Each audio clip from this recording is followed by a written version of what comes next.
Hey everyone, and welcome back to our channel. Today we're stepping back in time to one of the most pivotal and grim moments in history. January 21st, 1793. This was the day that King Louis XVI of France, the last absolute monarch of the country, met his end at the guillotine. It was a moment that sent shockwaves across Europe and forever changed the course of the French Revolution. So, how did it come to this? How did a king, once seen as God's representative on earth, end up publicly executed by his own people? Let's dive into the dramatic final days and gruesome details of Louis XVI's fate. To understand the execution, we need to understand the man and the times. Louis XVI ascended to the throne in 1774. He was not exactly a tyrant in the traditional sense.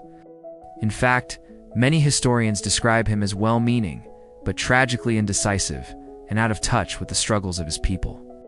While the French populace was grappling with famine, crippling taxes, and social inequality, the royal court at Versailles was a bubble of opulence and extravagance.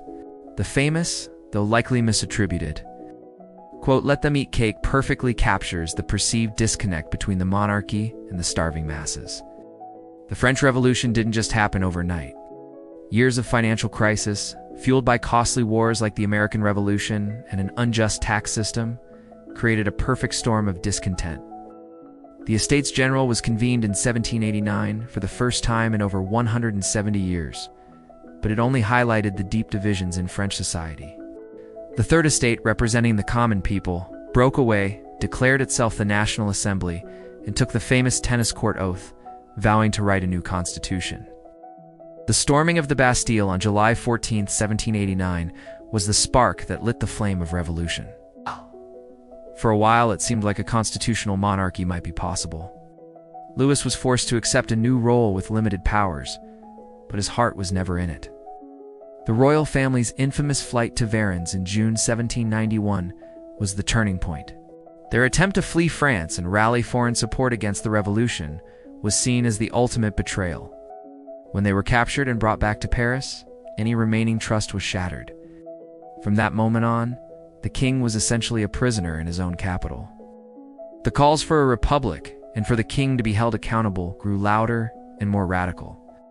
By the autumn of 1792, the monarchy had been formally abolished and France was declared a republic.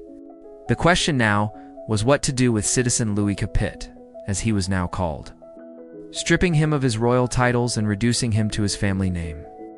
The radical Jacobin, led by figures like Maximilien Robespierre, demanded a trial. They argued that the king must die so that the country can live. The trial began in December 1792. Louis was charged with 33 counts of treason, including conspiring with foreign powers and undermining the revolution. He defended himself with dignity, but the verdict was almost a foregone conclusion. The newly formed National Convention, acting as both judge and jury, voted on his fate. The vote was close, but the result was decisive: death. Now, let's turn to those final, harrowing hours. On the evening of January 20th, the verdict was read to Louis in his prison at the Temple Fortress. He was granted a few final requests: a 3-day delay to prepare himself, which was denied, the right to see his family, and a priest to hear his confession. The farewell to his family was heart-wrenching. He gathered his wife, Marie Antoinette, his sister Madame Elizabeth, and his 2 children, Marie Therese and the young Louis Charles. He promised to see them again the next morning, but he knew it was a lie, a final act of kindness to spare them the pain of a second goodbye. He spent the rest of the night with his confessor, the Irish priest Henry Essex Edgeworth. The morning of January 21st dawned cold and damp. All of Paris was on edge. Around 80,000 National Guardsmen were mobilized to line the route from the Temple to the place of execution, the Place de la Révolution, known today as the Place de la Concorde. The authorities feared both rescue attempts by royalists and riots by radical crowds.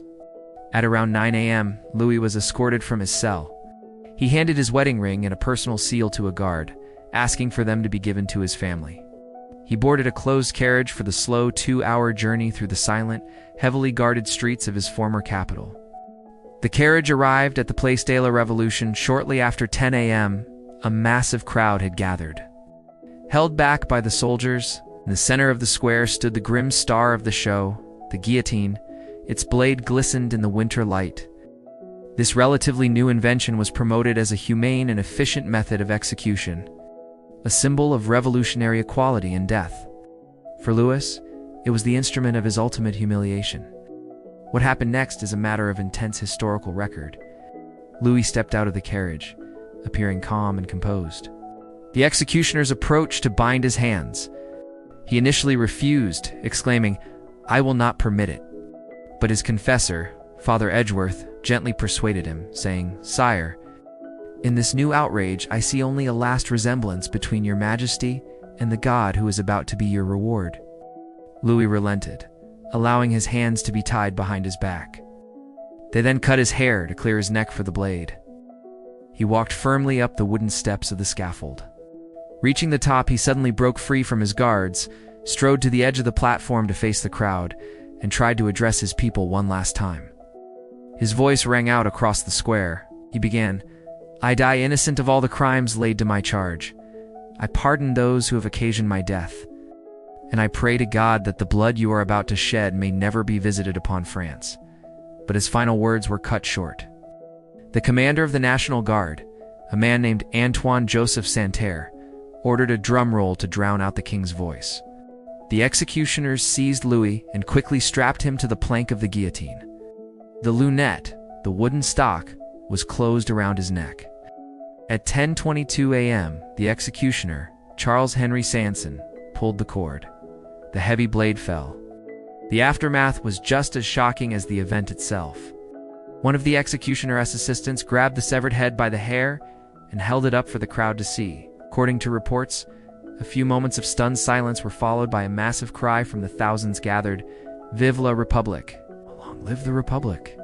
What followed was a gruesome scene. People surged forward, dipping handkerchiefs, pikes, and scraps of paper into the king's blood, turning them into morbid souvenirs of this world-changing event.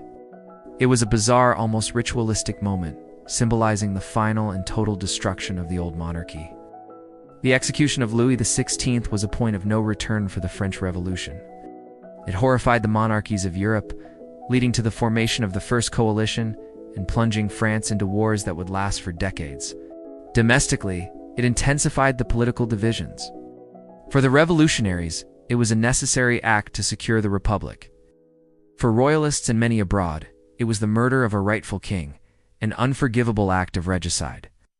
This single event would directly pave the way for the most radical and violent phase of the revolution.